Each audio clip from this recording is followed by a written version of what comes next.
Hello, guys, and welcome to another MSC Performance Podcast with me, Mark Coulson. Today, I'm joined by Mr. Max Hartman. How are we doing? Very well. The newest Barbell Club coach. The newest, yeah. Rumours. The rumours are true. The rumours are true. How you doing, mate? It's been a while. Why don't you fill the members in with what's been going on? And it's been about 6 years since you've done a podcast. I've had the call-up. It feels like an honour to have you here, and we better crack on because if I'm paying by the hour, this might be an expensive poddy. But yeah, no, it's been really good. Like I say, it's I think since the last time I was on, was it still lockdown last time I was on? I think so, yeah. Maybe.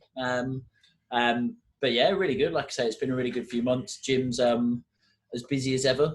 Gym seems to be going from strength to strength. My client base has been really good, and then obviously it's really nice to get involved with the classes. I had my first 2 barbell clubs this morning. Good group as ever. So just really excited to build towards the end of the year. I think it'd be nice for everyone to have a little bit of a break over Christmas. But it's been a great few months. Absolutely. I think, for those who don't know, which is probably most people, but Max is getting involved a little bit more. Obviously, he's been a massive part of the team for, a number of years now. But we've kind of come together and, come to an arrangement where Max is going to come on board and teach a little bit more of our classes in terms of, especially with the Barbell Club, and doing a little bit of coaching within that as well. Something that really makes sense for us as a business to have his expertise on board, and strengthen the team even further. So, still obviously, very, very busy in the clinic and doing the same as always, but being involved a little bit more with the actual, with the classes, with a little bit of the kind of business development type stuff as well. So very exciting times at MSC Performance. And a good class this morning to kick things off. Obviously, you've been coaching a long time, but obviously doing, with Max, obviously, focusing on the one-on-one side of things, now coming into the group.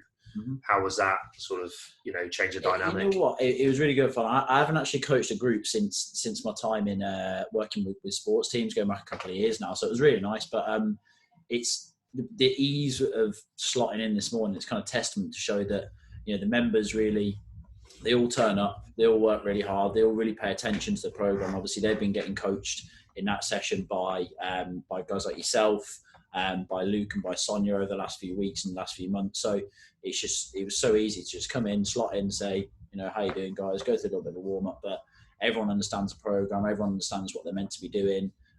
Everyone's got their own stuff to be working on. Obviously, it all, as the Barbell Club members will know, it follows a kind of a template program, but then it's individualized to everyone's needs, and their own exercise selection is factored in. But it just shows everyone turns up. They know exactly what they need to be doing. They go straight there, start setting up. And it's a really good group to coach, and everyone gets the most out of it. They know what they're doing.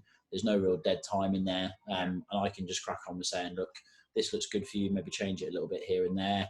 Advising on kind of intensity, advising on load selection, adjusting little bits of form and technique. But it was easy to slot in because everyone knows what they're doing, which is great. I think that's a really important thing about the Barbell Club is, like you say, everyone knows what they're doing, and by that, obviously, we're still doing a hell of a lot of coaching and tweaking and programming, but that's testament to the way we work in terms of any idiot can give anyone a workout of the day and give you a good blowout. But the whole thing of MSC and one of the core values is the education side of things, and we want people to be self-sufficient to a certain extent, where, like you say, they come in, they're cracking on, they've learned as they've gone along the basics, why they're doing what they're doing, the essence of the programming, the basics of the hinge, the basics of the squat, the push, the pull, the carry,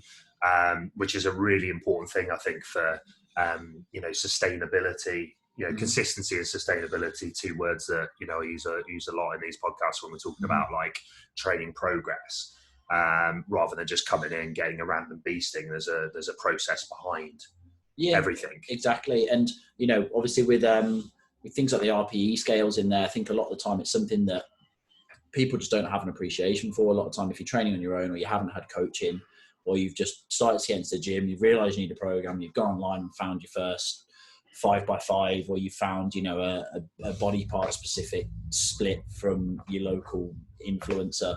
And, you know, I think things like RPE, understanding why that you're tweaking exercise selection based on your own mechanics and your own capacity and your own kind of movement quality and your own awareness of your body. And people just don't tend to appreciate that kind of thing. And it's something that is lost in translation if you just have a template program from an online source. But to really see people come in and say, right, okay, well, I'm new to this, so this is why I've got this exercise. So I've got a goblet squat as opposed to a low bar squat, for example, or it's why I'm doing hand supported split squats instead of a Bulgarian and things like that. But then to sort of see people taking an appreciation of selecting their weight based on RPEs and then combining that with the weight they lifted last week. It's just really nice to see people working through that and actually have, you know, a real tailored program. And coming from, see, a lot of my client base, it's a lot of one-on-one stuff. So I get the ability to really put a lot of one-on-one time for programming people and really being individualized. But it's great to see people taking that into their own hands and really being able to progress to a really nice system that's still tailored to them. Yeah, I think like the application we use is massive as well. Like you say, with the recording data. Oh yeah, massive. You know, especially when it comes to strength training. You know, it's the same with conditioning as well, but perhaps to, you know, a lesser importance. But you know, with the strength work, it is, you know, essential that we're, you know, recording data. We're working off that, and we're looking to improve, because, you know, as most of us should, you know, will know now, with, you know, strength training, we need to, you know, create, you know, a new stress, new stimulus to facilitate an adaptation. And, you know, if we're coming in and we're not really, you know, we're doing 3 sets of 10 on a certain exercise, or 5 sets of 5 on a certain exercise, and we're just kind of like, you know, just going for a certain weight, the same weight every single time, there's no new stress, no new stimulus, and therefore there's no facilitation of an adaptation. Whereas using the app that we have, which of course feeds back to our coaches who can keep an eye on the loading, we can ensure that there's always that tweak, whether it's a change in volume, a change in intensity, a change in tempo, whatever it might be, so that we can keep that progress and not getting stagnant. And I think that's one of the big things about the Barbell Club is, you know, people will go and try, you know, a bit of strength training, or just lifting weights, and you get those beginner gains, because if you go from gains, if you go from nothing to something, like you're gonna improve, but then very shortly, you know, things can become stagnant. I think that's one of the main importances of having a coach, is to keep an eye on that and make those tweaks and changes. I think it's a big thing with the Barbell Club is, you know, yes, everybody needs to squat, hinge, push, pull. You know, we're working off that template, but like you say, the individualization, you know, is really what sets it apart. We've got, you know, a lot of the guys are in their 4th block of the current cycle now. So in a couple of weeks, they'll be testing and trying out some 1 rep maxes. But then we've got some guys who have joined more recently, or, you know, perhaps they're just not ready for that kind of intensity, that kind of load, who are actually on a different rep scheme even. And I think the Barbell Club works really well because, you know, again, like each of those guys have got their own coach to keep an eye on that, and make sure it's where it needs to be. And make sure it's where it needs to be. Yeah. I'll jump in. I know you're saying, you know, about how you've got to always have that fresh stimulus in there. You've got to make sure that week on week you're doing more in some way. You know, you're lifting more weight, or you're doing it for more reps, you're adding extra sets and whatnot. But equally as well, from things that I've seen with a lot of beginners who, or a lot of sort of beginner to intermediate lifters, and a lot of people who are generally kind of newer to the gym, when people are left to their own devices, the amount of times I've seen people get in the gym, completely smash themselves for 2 weeks, and then wonder why they're not pushing forwards. Actually, because a lot of time people go too hard too soon, or go too heavy. Yeah, 100%. And for beginners and intermediates, there's a lot to be said for, you know, kind of moderate weight, doing more reps, accumulating more volume, just because you get to practice the skill of lifting a little bit more. You know, and that builds the consistency and the sustainability, doesn't it? If you've never been in the gym before, and you go and just start doing 1 rep maxes, you might be in the gym for an hour. You might be in the gym for, you know, the first 6 weeks. And you've barely done any reps. You barely lifted a bar because you're doing too heavy. You haven't had a chance to practice.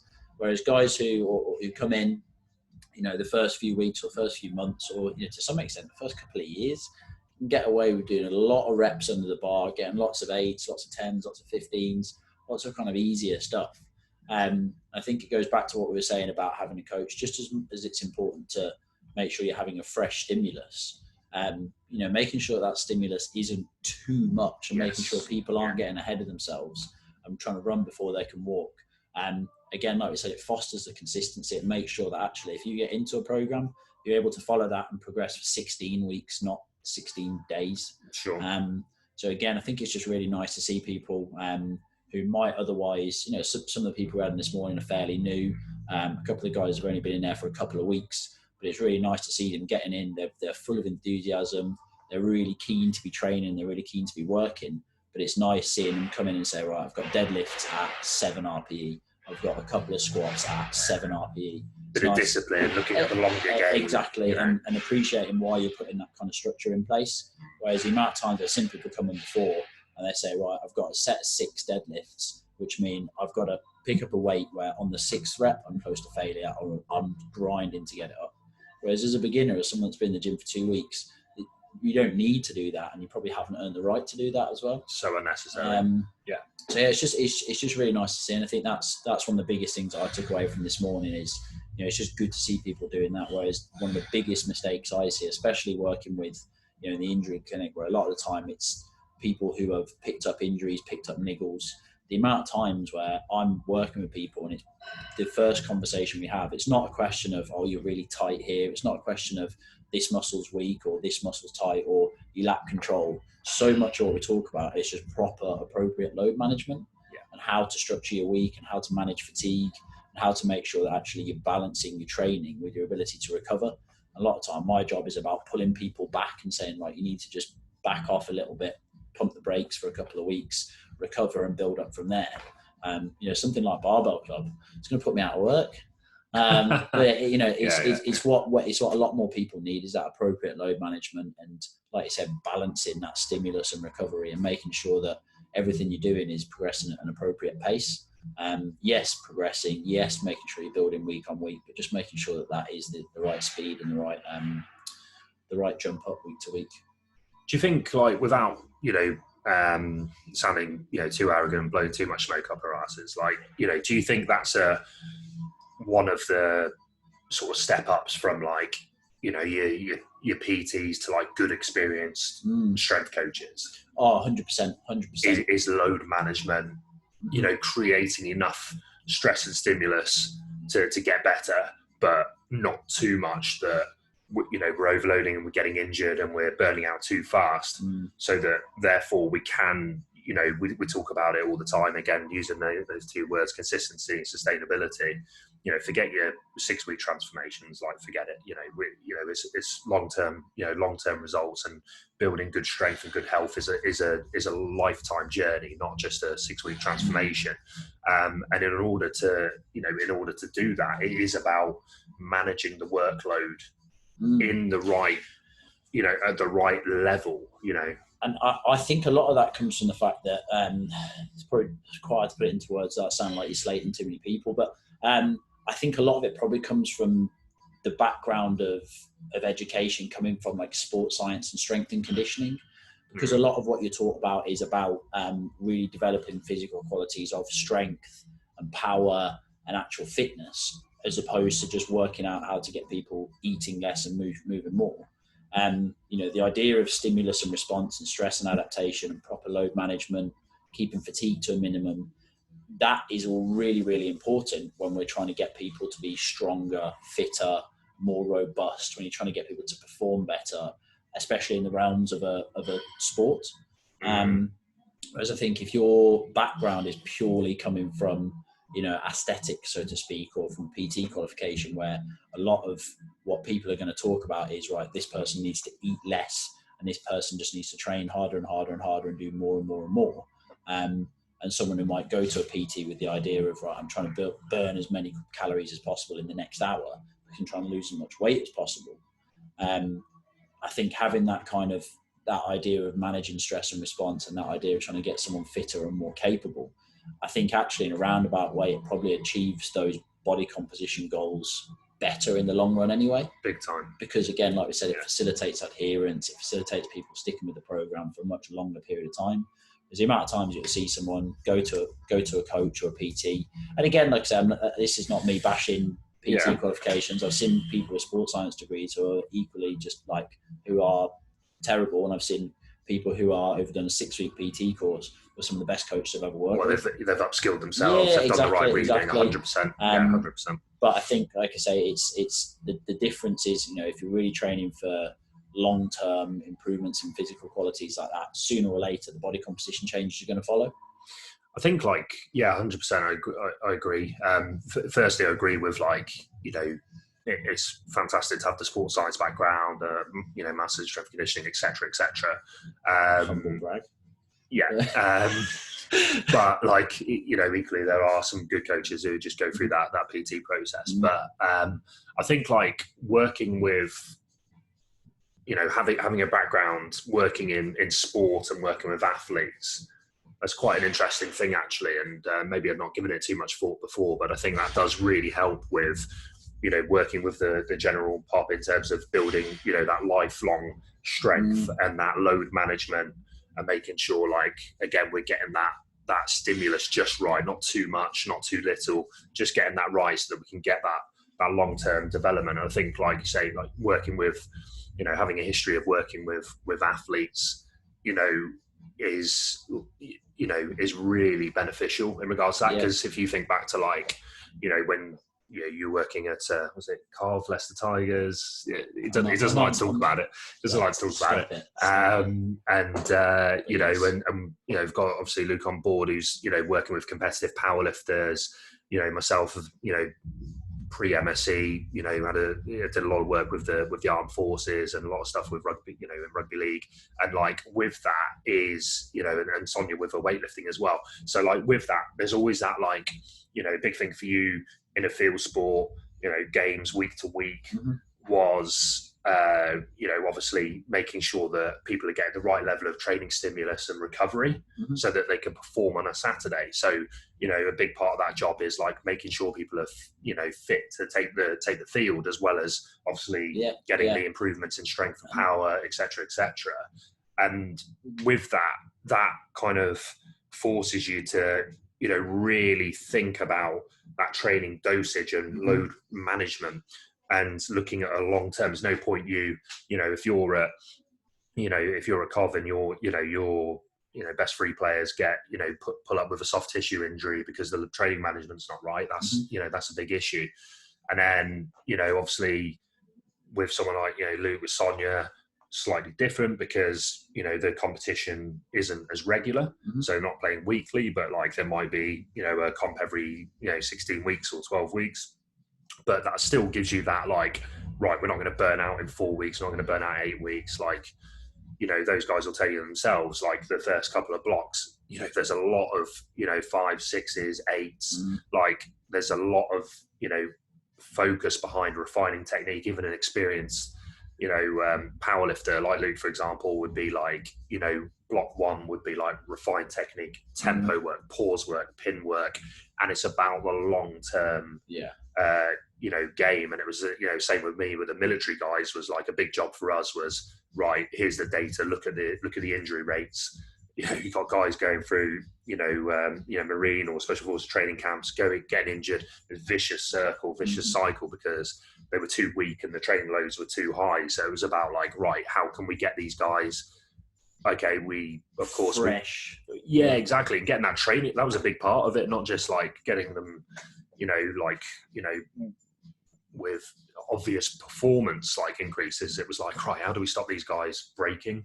And that was a big part of it. And then I think you kind of transfer that over, that mode of thinking has come across into Barbell Club and into Metcon and everything we do here, where it's health and fitness should be a lifelong pursuit. That's not to say you can't make amazing progress in 6 weeks, 12 weeks, 16 weeks, because you can, and we've seen it. But you need to get in that mindset of this is a lifelong thing. Long-term thing, it's a process. And with the talk about the aesthetics type of thing, for me, the best aesthetics I've seen on people are guys who you know, whether they are sprinters, rugby players, bodybuilders, like even if they're training like in a very bodybuilding specific way and competing, they do play the long game. Yeah, they've either achieved those physique through incredible genetics and picking their parents wisely, or they've done it through accumulating training over the course of a year. But yeah, like I said, I mean, it's like you were saying about the competitive athletes. If you're working with field sports, they've always got to be getting stronger and fitter and faster. But at the same time, they've got to be fresh and ready to perform every Saturday in a game. Again, the same with Luke and Sonia and their competitive strength athletes. They've got to build into something where they know they're going to be ready to peak every, like say, 12 to 16 weeks. Now, if you're complete sit at home, no competitive sport, like I say, it might be that it's okay to bounce from week to week, just being very fatigued because you're eating nothing, you're training loads, and your coach just wants you to do more and more every session. But at the same time, like, you've got to realise that a lot of people that we work with, yes, they want to look and feel better and they want to be healthier, but also they don't want to walk around all day feeling starved and feeling exhausted and having to kind of crawl to the bathroom every morning because they're just aching and sore. It's about performing better. It's about looking and feeling better. It's about being healthier, but it's about doing it in a way that you're actually going to enjoy. And again, like I say, if you're just not eating enough to recover and you're training too hard to recover, you're just not going to enjoy it. And ultimately, that's going to stunt the adaptations you get. It's going to stunt the progress you make, and it's going to stunt your ability to stick with it. So, like I said, although we're in that kind of mindset of having performance as a goal to some extent, I actually think in a roundabout way, in a secondary way, is probably the best way to start facilitating as much adherence as possible. And actually achieving those goals, even if they're not strictly what you're going for in the first place. 100%. All links into one for me. I think, like, you know, if we're talking about like strength and conditioning, you know, if we're doing everything we're talking about now, if we're doing that in the right way, so we're getting strong, we're doing our conditioning, we're doing it in a way that is like looking at, you know, minimal dosage to achieve, you know, sustainable progress, then we're going to achieve the right levels of training fatigue. We're going to, you know, in the recovery aspect, like you say, you're not going to be, you know, crawling around, exhausted, not able to focus at work, you know, not being able to do the things you want to do at home, you know, and inducing way too much fatigue. And then, you know, we know that, like, you know, if you're starving yourself of too many calories and you're in too much of a calorie deficit, that is very hard to sustain. And, you know, again, the energy levels drop off, the cravings for bad foods drop off, you know, increase. So I think, like, if you're doing all these things at the right level, the aesthetics will be there. Yeah, they come. The aesthetics will be there. Like, because, let's say, you're not too exhausted where, like, you know, you can't do, like, say, if you come in and absolutely beast yourself and you burn 1,000 calories in an hour session, but then you can't move for 2 days and your activity levels are near zero, then obviously over the course of the week, 1,000 calories is a drop in the bucket at that point. Exactly. Like, if you're consuming, you know, 2,500, 3,000 calories a day over the course of a week, 1,000 calories, you might have an amazing session, but then, you know, you can't walk for 2 days, you're eating shit because you're just battered. Spend 2 days overeating because you feel like it's the quickest way to recover. Yeah, 100%. Like I say, that kind of boom and bust mentality and that kind of that all or nothing mentality and that all or nothing approach where you're trying to go 100% in your conditioning, you're trying to go really, really low on the calories. It's just it's very counterintuitive. It seems like the quickest way is just do more and eat less, but again, like, striking the right balance and saying, right, let's do 10% more and let's eat 10% less, as opposed to saying, right, I'm going to flog myself and starve myself. And also, what makes you think that, like, if you're going 0 to turbo, like, what makes you think that's going to be sustainable? Like, if you're going from like not going to the gym for 6 months to like absolutely balls deep for 6 weeks, like, what makes you think, like, you're going to be able to? How are you going to stick with that? Like, you need to, and that's where, again, you know, going back to like the importance of having a coach, I think, like, setting those realistic goals, and like, you would have had it all the time. I've had it, you know, more times than I can count over the last 10 years. But like, you get that new client come in and they're like, yeah, I want to come to the gym. I want to do 7 sessions a week. I want a nutrition plan. I want to, do this, do that. And it's like, right, okay, let's talk about, the last 6 months. What have you done? Yeah. It's like, I've not been to the gym because of X, Y, and Z. And then it's like, right, okay, how many, how active are you during the week? Oh, well, yeah, I drive to work. I sit in an office all day. I drive home. Right, okay, what's your food? Oh, takeaways every day. Like, hang on. Like, there's low wind your neck in. There's easier things that you can do to change that situation than get to the gym every day. Yeah. It's a question of, right, let's get to the gym twice a week and let's just cook more food at home. Let's walk to work. Like, let's just move a little bit more. And again, like I said, making those 10% jumps forwards is much more achievable than trying to have a complete and utter lifestyle change. And that factors in, like I said, to things outside of the gym, factors into daily activity, it factors into nutrition, factors into healthy habits, like sleeping more, basic stuff like that, sleeping better, not having your phone by your bed at, till early hours of the morning. But then again, like I said, I think that approach and that mentality, we keep going back to it, that approach and that mentality is kind of, it's what you look for when you're looking to improve performance. It's what we try and kind of feed into the Barbell Club programs. Like I say, the handbrake comes off a little bit when you get into the Metcon side of things, but again, it's still measured. It's why we don't, we very rarely see people, members of the gym, who are doing Metcon every single day, although you could with the timetable as it is. We really encourage people, right, if you're doing Metcon one day, get your Barbell Club in the next day, or get your strength training program in the next day.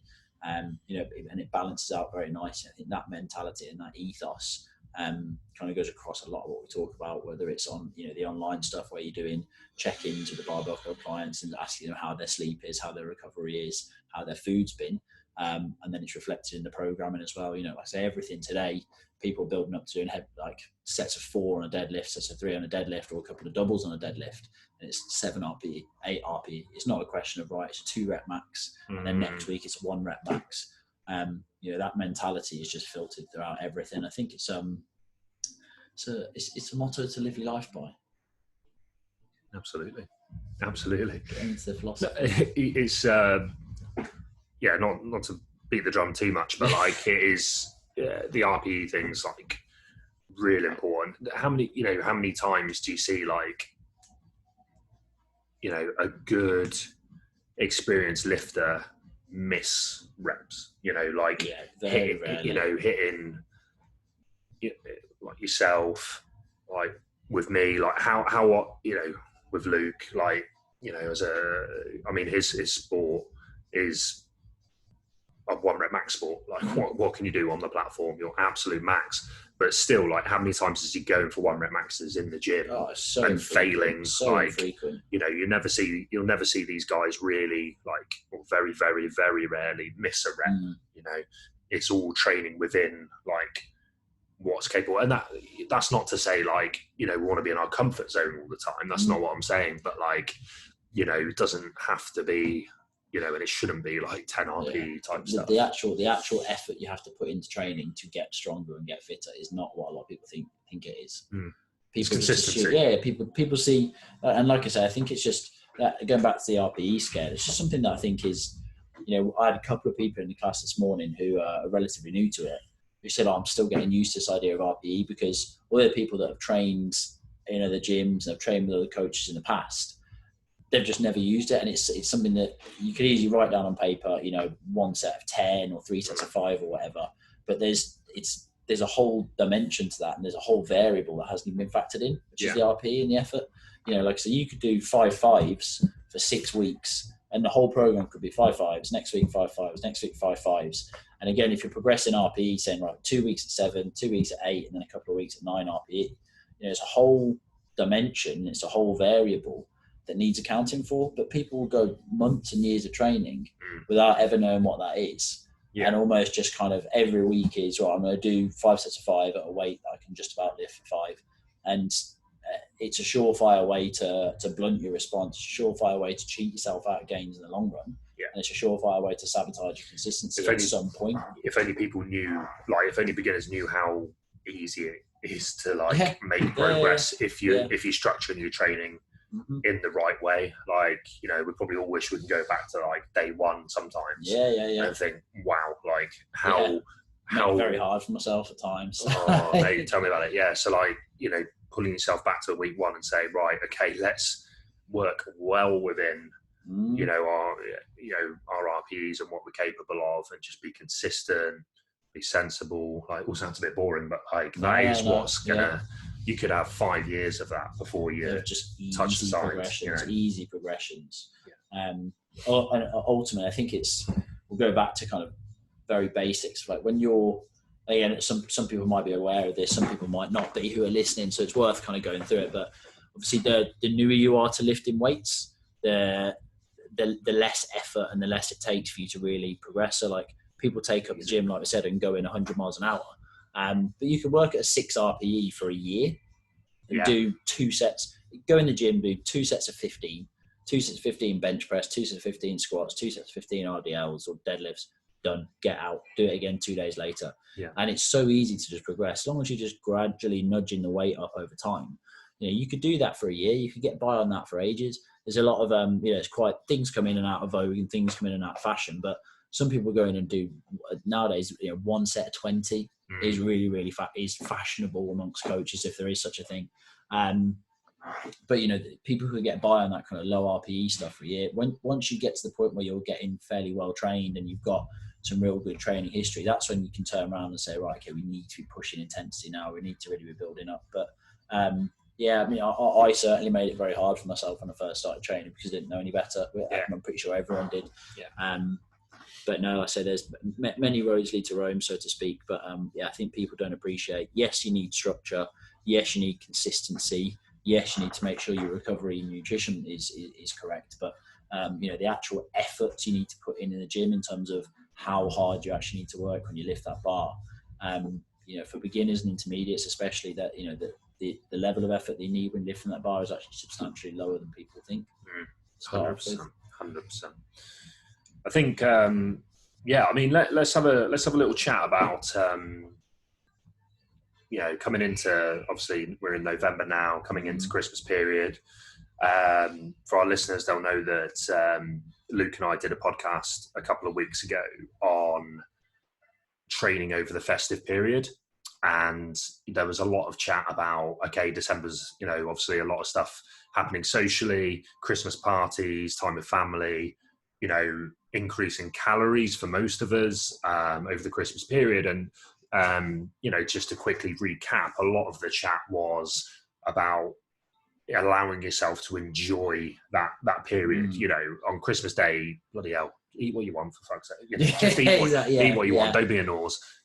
Christmas parties, go and enjoy yourself.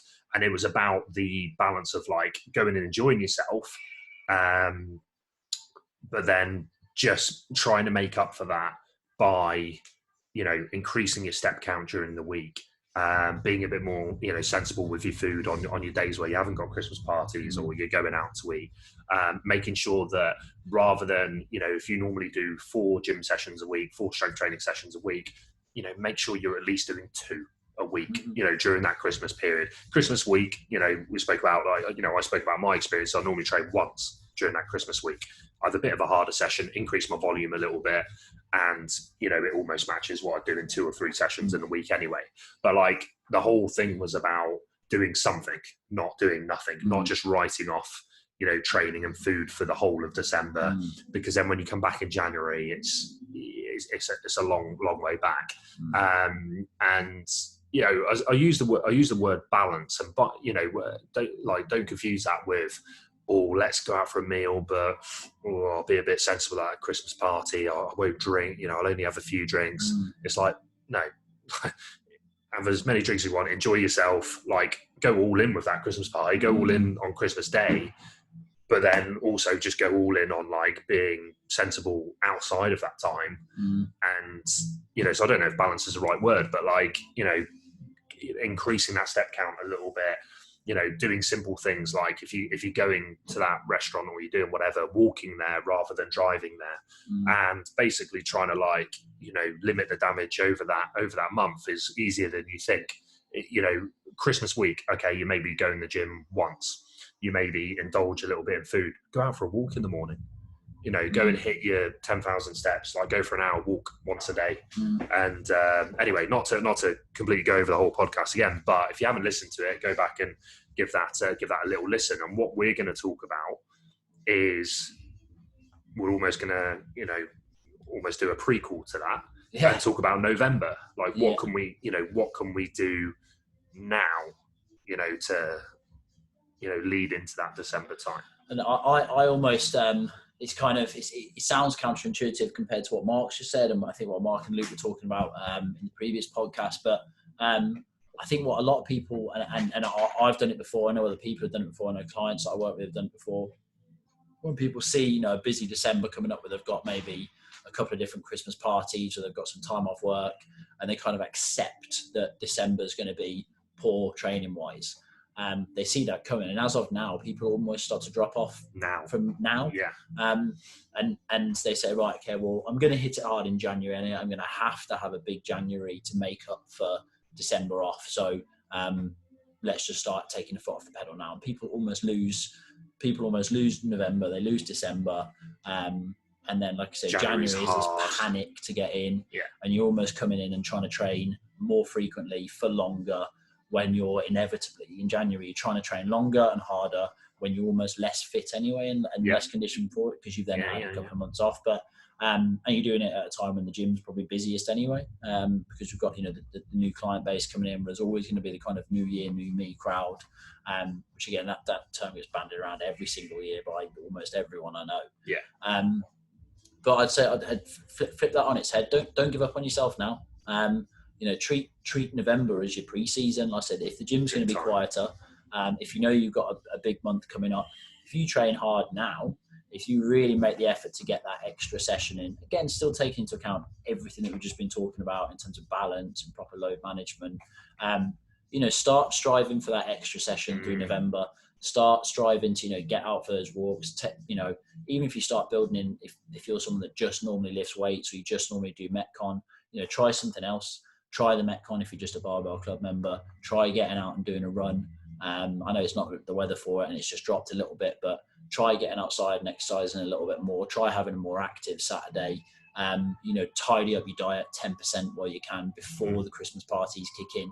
And then actually the pain of January, you'd be surprised. It's a hell of a lot easier to you know, get back to your best when you've only slipped off maybe 2-3 weeks in December.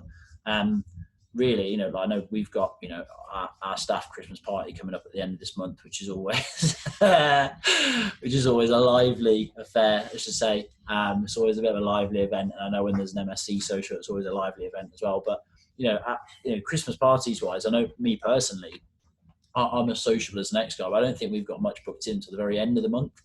So there's still a whole of November where you can really crack on. I know some offices or some work do start to kick in as of kind of mid-November, but let's all be honest, you know, as sociable as you are, even if you are getting down to the German market and having a beer and whatnot, you can still have a hell of a month training wise and nutrition wise through November, and you can still really, really have some really productive training.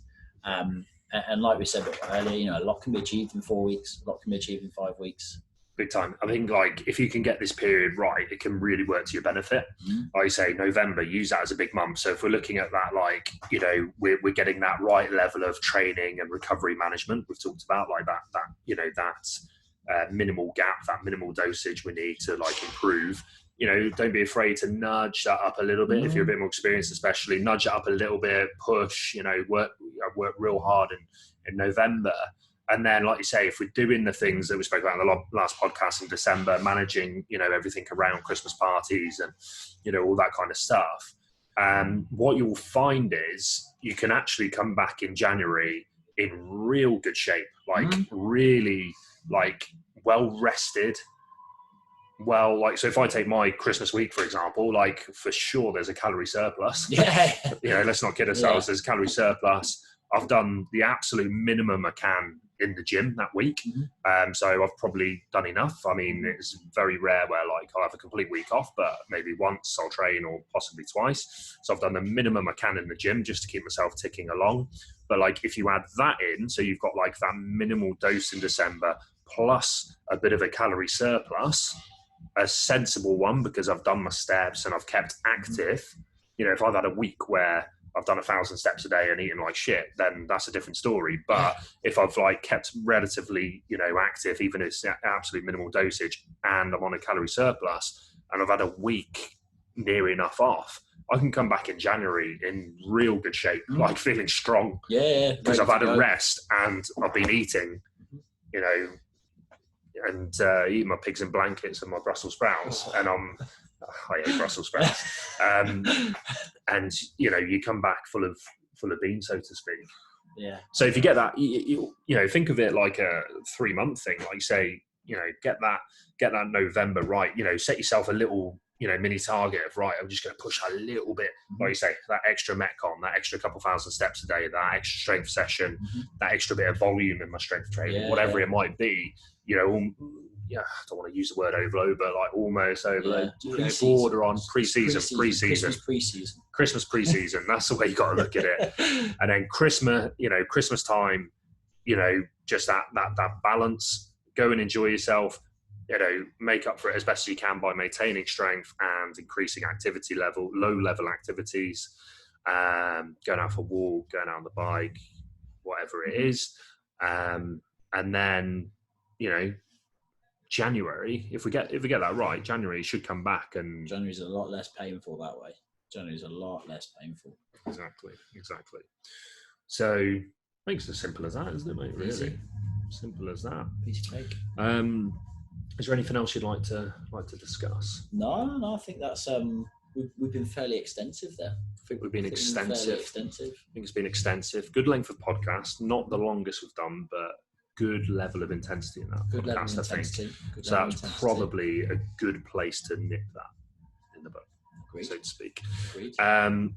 Lovely to have you on board in the podcast. Always a pleasure to be here. The members won't believe it. They'll see your little face on the screen, and it should pull in. There'll be lots of views, few listens. There'll be lots of excitement. So yeah, happy days, guys. Thanks for tuning in. As always, give us a follow, Instagram, Facebook, and if you're interested, if you're listening and you're not a member of MSC Performance and you're interested in trying it out, we're still taking on people for 28-day trials before Christmas. And as we said, November's a great time to hit it hard. So hit us up, give us a shout, and we'll catch you next time. Thank you.